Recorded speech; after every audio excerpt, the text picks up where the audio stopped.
மாமியாருக்கு உடம்பு சரியில்லை, கெஞ்சியும் கேட்காத பறக்கும் படை. அவசர தேவைக்கு கொண்டு சென்ற பணத்தை மீட்பது எப்படி? தமிழ்நாட்டில் சமீபத்திய நடவடிக்கையாக தேர்தல் விதிமுறைகள் அமலுக்கு வந்தவுடன் 1.26 கோடி மதிப்பிலான பணம் மற்றும் பொருட்கள் பறிமுதல் செய்யப்பட்டதாக தகவல்கள் வெளியாகியுள்ளன. தொடர்ந்து தமிழ்நாட்டின் பல்வேறு மாவட்டங்களில் நடைபெற்று வரும் வாகன சோதனையில் தேர்தல் விதிமுறைகளை மீறி கொண்டு செல்லப்படும் ஏராளமான பணம் பறிமுதல் செய்யப்பட்டு வருகிறது.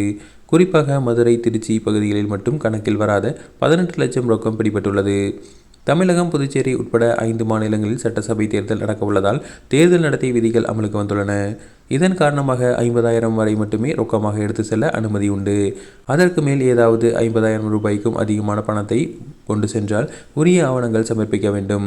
இல்லையெனில் தேர்தல் பறக்கும் படையினரால் பணம் பறிமுதல் செய்யப்படும். அந்த வகையில் திருப்பூர் மாவட்டம் பல்லடம் உடுமலை ரோட்டில் பறக்கும் படையினர் வாகன சோதனையில் ஈடுபட்டிருந்தனர். அப்போது பல்லடம் நோக்கி வந்த காரில் 2 லட்சம் ரூபாய் இருந்தது தெரியவந்தது. இதனையடுத்து காரில் வந்த 3 பேரிடம் விசாரணை நடத்தியதில் உடல்நலமின்றி இருக்கும் மாமியாரையும் தனது மனைவியையும் கோவையில் உள்ள தனியார் மருத்துவமனைக்கு சிகிச்சை அழைத்து செல்வதற்காக பணம் எடுத்து சென்றது தெரியவந்தது. இருப்பினும் அதிகாரிகள் உரிய ஆவணங்கள் எதுவும் இல்லாதால் அந்த பணத்தை பறிமுதல் செய்ய வேண்டிய நிலை வந்துள்ளது. இதை சற்றும் எதிர்பார்க்காத அந்த காரில் இருந்த பெண் அழுது சமூக வலைதளங்களில் வைரலாகி தேர்தல் கமிஷன் கெடுபிடியால் மக்கள் அவதி என்ற செய்திகள் வந்தது.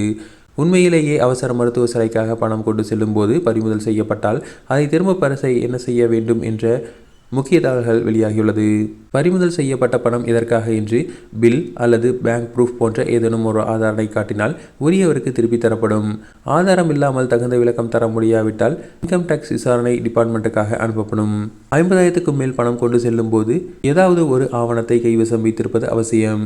வங்கி பணம் எடுத்த ரசீது, அதாவது பேங்க் வித்ட்ரால் ஸ்லிப் அல்லது ஜிஎஸ்டி ரசீது, திருமண செலவுகள் எனில் திருமண அழைப்புதல், சொத்து விவகாரம் எனில் ஒப்பந்த பத்திரம் அல்லது ப்ராப்பர்ட்டி டாக்குமெண்ட் வைத்திருக்க வேண்டும். மருத்துவ செலவுகளுக்காக எடுத்து சென்ற பணம் அதிகாரிகள் பறிமுதல் செய்யப்பட்டால் பயம் வேண்டாம், அதை சட்டப்படி திரும்ப பெறலாம். பணத்தை திரும்ப பெற உடனே ஆதாரங்களை கொடுக்க வேண்டும். மருத்துவமனையின் அட்மிஷன் ஸ்லிப், மருத்துவரின் பிரிஸ்கிரிப்ஷன், ஸ்கேன் அல்லது பரிசோதனை ரிப்போர்ட் அல்லது நோயாளியின் ஐடி உடன் செல்வோரின் ஐடி, பணம் இதற்காக எடுக்கப்பட்டது என்ற விளக்க கடிதம் போன்ற ஆவணங்கள் இருந்தால் பணம் திரும்ப கிடைக்க வாய்ப்பு அதிகமாக உள்ளது. உடனடியாக பறிமுதல் செய்த அதிகாரியை தொடர்பு கொள்ளுங்கள்.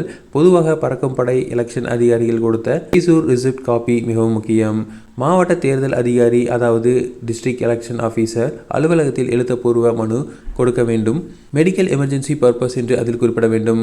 பணம் பறிமுதல் செய்யப்பட்ட 24 முதல் 72 மணி நேரத்தில் நடக்கும் விசாரணையில் ஆவணங்கள் சரியாக இருந்தால் பணம் விடுவிக்கும் உத்தரவு தரலாம். அப்ரூவல் வந்த பிறகு ட்ரெஷரி அல்லது கலெக்டர் அலுவலகத்தின் மூலம் பணம் கொடுக்கப்படும்.